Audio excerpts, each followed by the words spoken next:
नवाबगंज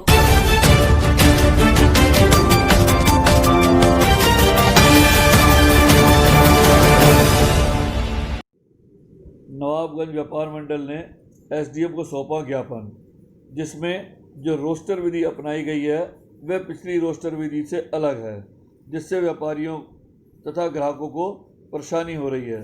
तथा ज्ञापन में ये भी कहा कि जब सरकार बसें व ट्रेनें चला रही है तो व्यापारियों को भी सभी दुकानें रोज़ खोलने की परमिशन दी जाए, ताकि सरकार की अर्थव्यवस्था में व्यापारियों का सहयोग रहे तथा व्यापारियों की जो अपनी आर्थिक स्थिति खराब हो गई है उसको वो सही कर सकें।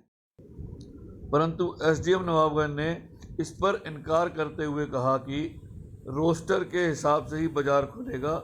अगर किसी ने नियमों का उल्लंघन किया तो उसके खिलाफ सख्त कानूनी कार्रवाई होगी। नवाबगंज से अखलाक अंसारी की रिपोर्ट। सर जी, आज आपने जो एसडीएम साहब को ज्ञापन दिया है वो किस संबंध में दिया है? उत्तर प्रदेश उद्योग व्यापार मंडल के हमारे राष्ट्रीय अध्यक्ष ने एक प्रस्ताव पास करा है और उसको फॉलो करने के लिए नीचे स्तर पर जो संगठन है उसके द्वारा एसडीएम साहब के द्वारा हमने एक ज्ञापन दिया है।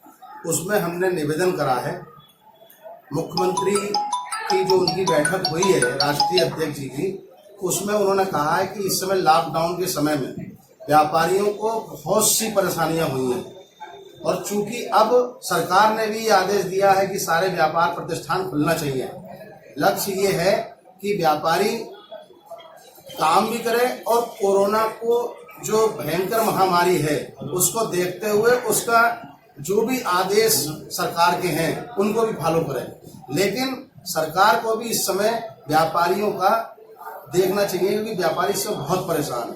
तो इसलिए हम लोगों ने ये मांग करी है कि हमारी जो मार्केट 3 दिन इन सोसाइटियों की 3 दिन दूसरे प्रोडक्शन की खुल रही है, उनको इस तरीके से ना खोलकर 7 दिन लगातार उस मार्केट को खोला जाए, जिससे कि व्यापारी की और कस्टमर की जो एकदम से आपस में मतलब कहना चाहिए कि द्रव्यमित है वो कि कौन सी दुकान आज खुलेगी, हम क्या चीज लेने जाएं, तो ये उसकी जो मनकांक्षा है वो कम से कम सही हो और व्यापारी अपने प्रतिष्ठानों को सही तरीके से चला सके। इसी परिप्रेक्ष्य में हमने एक ज्ञापन कोतवाल साहब को दिया, एक ज्ञापन एसडीएम साहब को दिया और इस निवेदन के साथ दिया है कि व्यापारियों की बात संबंधित अधिकारी तक हमारे ज्ञापन को पहुंचाने का काम करें।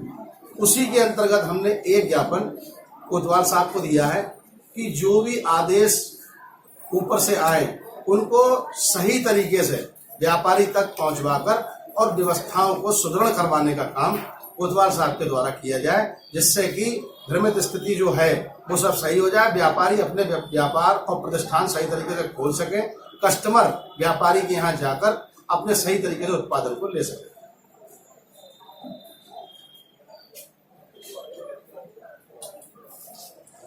बाकी बहुत सी स्थिति है।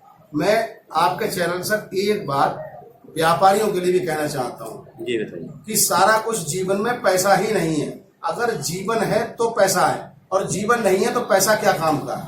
अपनी और अपने परिवार की और आने वाले लोगों की सुरक्षा की दृष्टिगत जो भी सरकार के आदेश और निर्देश हो, शासन और प्रशासन की जो भी मंशा हो, उस मंशा के अनुरूप व्यापार करें, अपने आप सुरक्षित रहें, कस्टमर भी सुरक्षित रहे और उनका परिवार भी सुरक्षित रहे। सारे आदेशों का पालन करें और जो भी चाहे सैनिटाइजर हो और चाहे मास्क हो, चाहे डिस्टेंसिंग की बात हो, उसका फॉलो करें, क्योंकि बगैर उसके जीवन नहीं है। इतनी बड़ी बात पूरे विश्व में चल रही है, कोरोना एक भयंकर महामारी है, लेकिन कुछ व्यापारियों को देखने में आता है कि वो लोग उन बातों को फॉलो नहीं करते, सिर्फ लालच के वशीभूत वो जबरदस्ती इस बीमारी को यहाँ लाने की कोशिश कर रहे हैं। तो मैं उनसे निवेदन करना चाहता हूँ कि आज के समय में लालच ना करें, सिर्फ उन आदेशों का पालन करें जो शासन और प्रशासन के द्वारा हम लोगों को किए गए। उत्तर प्रदेश उद्योग व्यापार मंडल नवाबगंज, राजकुमार जी हैं, कामेश पांडे जी हैं, राजू जी हैं, ये हमारे सब नवाबगंज के प्रतिनिधि हैं। नवाबगंज की बात को संभाले हुए व्यापार मंडल की हम फॉलो कर रहे हैं। अपने राष्ट्रीय स्तर के जो भी आदेश आए हुए हैं उनका हम फॉलो कर रहे हैं, उसी के अंतर्गत हमने ये सब ज्ञापन दिए हैं और व्यापारियों से भी निवेदन कर रहे हैं। धन्यवाद।